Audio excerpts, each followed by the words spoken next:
মৰিগাঁও জিলাৰ বাৰপূজীয়াত অসমীয়া আলোচনী সাহিত্য শতৰূপাৰ শুভ উন্মোচন। আজি মধ্য অসমৰ মৰিগাঁও জিলাৰ বাৰপূজীয়াত অসমীয়া সাহিত্যৰ ভঁৰাললৈ এক নতুন ধাৰাৰ সংযোগ ঘটাই শতৰূপা নামেৰে দ্বিমাসিক আলোচনী এখন আত্মপ্ৰকাশ কৰে।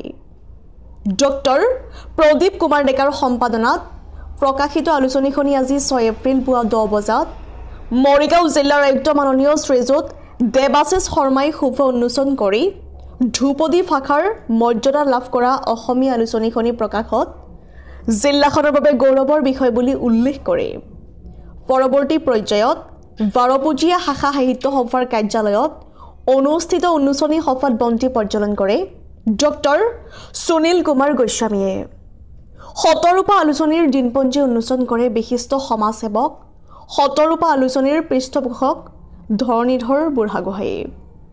উক্ত অনুষ্ঠানত নগাঁও মৰিগাঁও জিলাৰ বিশিষ্ট কবি সাহিত্যিক বিনু লস্কৰ ঠাকুৰীয়া, কৰবী দেৱী, উষা বৰা, অজন্তা সোণোৱাল, ডিম্বেশ্বৰ মেধি, মৃণালিনী দেৱী, পৰী কুমাৰী বৰুৱাই আলোচনীখনিৰ দীৰ্ঘায়ু কামনা কৰি বক্তব্য ৰাখে। বাৰপূজীয়া শাখা সাহিত্য সভাৰ উপসভাপতি হেমন্ত কুমাৰ শইকীয়া, সম্পাদক জয়কান্ত দাস, সদস্য অৰবিন্দ ডেকা, মনালিছা ডেকা, অঞ্জু ডেকা উপস্থিত থাকি সভাৰ সৌষ্ঠৱ বৃদ্ধি কৰে। আলোচনীখনৰ প্ৰতিনিধি হিচাপে যোগদান কৰে লাৱণ্য দেৱী, মনীষা শইকীয়া, দেৱযানী বৰা, বিপদৰ বন্ধু বুবু অসম আৰু আইনী উপদেষ্টা বিদ্যুৎ ডেকাই। সভাৰ মাজতে কণ্ঠশিল্পী সাগৰিকা ডেকাই শতৰূপা শীৰ্ষক এটি গীত পৰিৱেশন কৰি সকলোকে অভিভূত কৰে। সমগ্ৰ অনুষ্ঠানটি আধৰি কাৰ্যবাহী সম্পাদক কেশৱ চন্দ্ৰ লাহনে ভাষা সাহিত্য সংস্কৃতিলৈ অৱদান আগবঢ়োৱা উপস্থিত সকলোৰে শলাগলৈ কৃতজ্ঞতা জ্ঞাপন কৰে। মৰিগাঁৱৰ পৰা বুবুনাথৰ ৰিপৰ্ট, JNKD নিউজ।